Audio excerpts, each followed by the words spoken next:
नमस्कार, मी दादासाहेब चोरमले. आज आपण एक व्हिडिओ बनवतोय.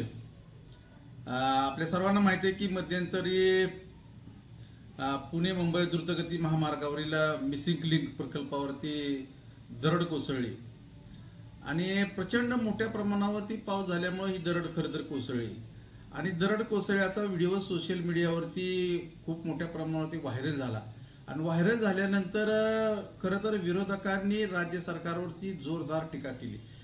टीका करण्यामागचा उद्देशच हा होता की नुकतंच सी लिंकचं आत्ताच काही महिन्यापूर्वी काम झालेलं आहे आणि काही महिन्यापूर्वीच हा सी लिंक प्रवाशांना खुला झालेला आहे.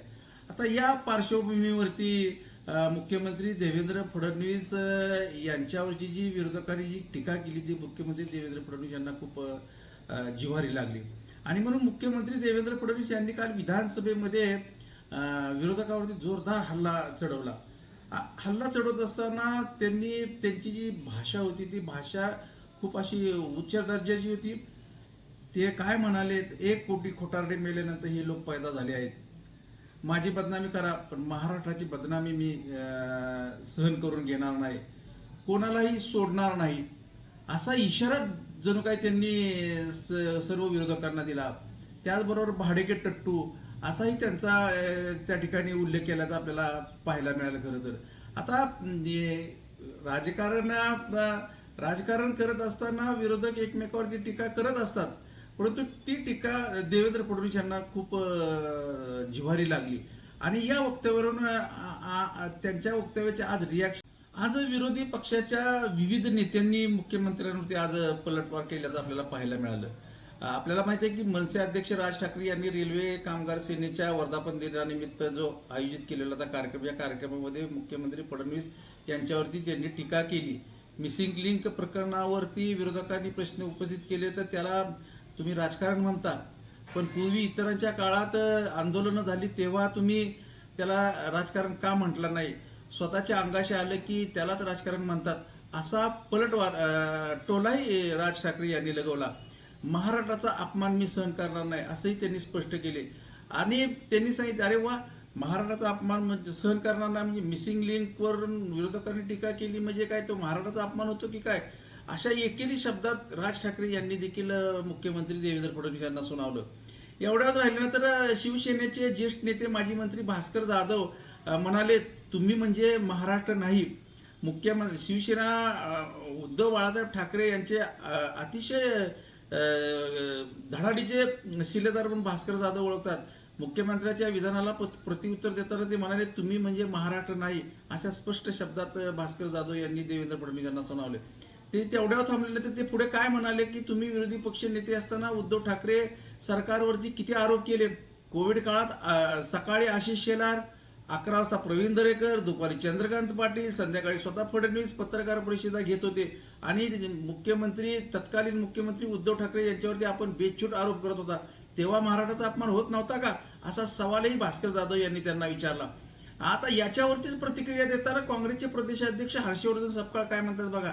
मुख्यमंत्र्यांचं कालचं विधानसभेतील भाषण म्हणजे चोराच्या उलट्या बॉम्ब आहेत. काँग्रेसचे प्रदेश अध्यक्ष यांनी सुद्धा मुख्यमंत्र्यांच्या आरोपांना चोराच्या उलट्या बॉम्बा असं संबोधलेलं आहे.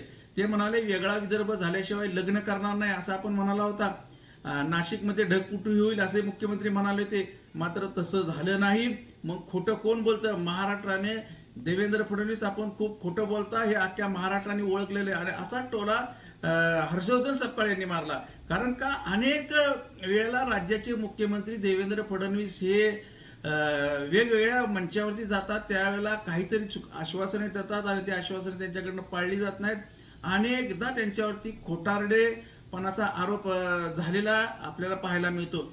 आता यावरती सुषमा अंधारे यांनी फार तिखट प्रतिक्रिया केलेली. पहाटेचा शपथविधी महाराष्ट्राचा सन्मान होता का असा उलट प्रश्न फडणवीस यांना विचारलेला आहे. त्या म्हणतात की सभागृहामध्ये आपण म्हणता भाडेके टट्टू असे शब्द वापरून महाराष्ट्राच्या सन्मानाची भाषा करणारे मुख्यमंत्री पहाटेच्या शपथविधी वेळी महाराष्ट्राचा सन्मान कुठे गेला होता, अपमान, याचं देखील मुख्यमंत्री देवेंद्र फडणवीस यांनी उत्तर द्यावं.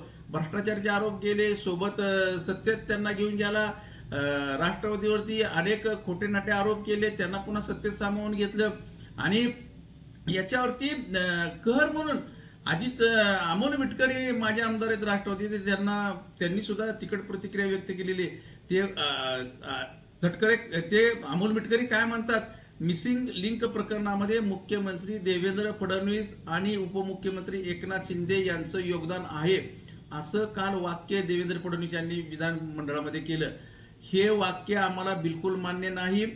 इतक्या लवकर तुम्ही अजितदादा पवार यांना विसरलात का? या प्रकल्पासाठी अजित पवार यांचं सुद्धा मोलाचं योगदान आहे, हे तुम्हाला मान्य करावं लागेल. मात्र या प्रकल्पासाठी अजित पवार यांनी महत्वाची भूमिकाही त्यावेळेला बजावली होती, त्याचा उल्लेख सुद्धा साधा तुम्ही केला नाही. म्हणजे इतक्या लवकर तुम्ही अजित पवारांना विसरलेला आहात. मिसिंग लिंकला खरं तर अजित पवारांचं नाव द्यावं असा प्रतिप्रश्न अमोल मिटकरी यांनी केला. कारण का तर मिटकरी काय म्हणतात की या प्रकल्पाला अजित पवार यांचं नाव द्या, कारण त्यामुळे मिसिंग लिंक मधून मिस झालेल्या अजितदादांचं योगदान त्या निमित्तानं महाराष्ट्राच्या स्मरणात राहील, अशीही मागणी अमोल मिटकरी यांनी केली. खरं तर देवेंद्र फडणवीस यांचं काल विधानसभागृहामधील जे भाषण होतं ते खूप टोकाचं होतं, खूप म्हणजे असं धमकीवजा इशारा देणारं होतं. त्यामुळं मुख्यमंत्र्यांच्या कालच्या भाषणावरती निटकर यांनी अनेक तीव्र प्रतिक्रिया व्यक्त केलेल्या आहेत की मुख्यमंत्री पदावरती बसलेल्या व्यक्तीला ही भाषा न शोभणारी होती, अशाही प्रतिक्रिया अनेक तज्ज्ञ व्यक्तीकडून आल्याचे आपल्याला पाहायला मिळतं. तुर्तास हे राजकारण असंच होत राहणार. तुर्तास याच ठिकाणी आपण थांबूया. धन्यवाद.